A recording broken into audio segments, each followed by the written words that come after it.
Some Valorant devs recently did a Q&A on the subreddit discussing Pearl, and so we got some cool answers specifically about the design of Pearl and the lore behind it, but also some potential information about future maps. Obviously, most maps in Valorant have a gimmick like the teleporters on Bind or the doors on Ascent, but the gimmick on Pearl is actually no gimmick, as the developers wanted a more straightforward, 3-lane type of map design for Pearl. Originally, there was going to be a big pit at the center of the map, but they decided against it because it didn't quite match their goals of a more straightforward map, and it made midfield really small and sort of frustrating to move around. Turns out Chamber and Fade were actually already in development when Pearl was being made, and when you think about how long ago Chamber was actually released, let alone the months of development for him before the release, you can only imagine that there's probably at least another 2 or 3 agents in development right now, as well as the next map, because they even go as far to say that the life cycle of a map is about a year long, and by the time that one map is being finalized, the next map is having early concept art of it being narrowed down, so it's exciting to think about what is already in development and what's coming soon. A close second name for Pearl was actually Cascade.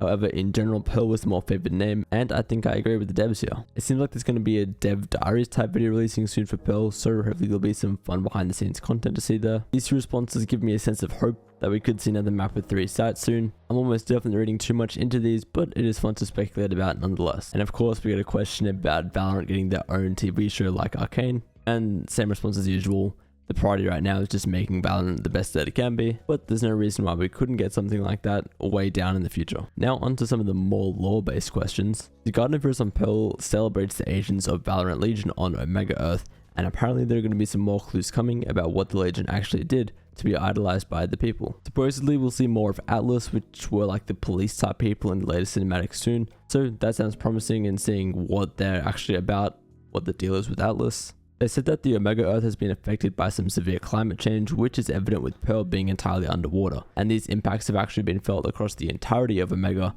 not just in Pearl, so I wonder what other maps we will see on Omega Earth in the future. Also, for those who are confused about Valorant's lore, it's like a very basic level, here's a good explanation of it. Valorant's story follows 2 parallel dimensions in conflict with each other, Alpha Earth and Omega Earth. All previous maps have been battlefields in Alpha Earth.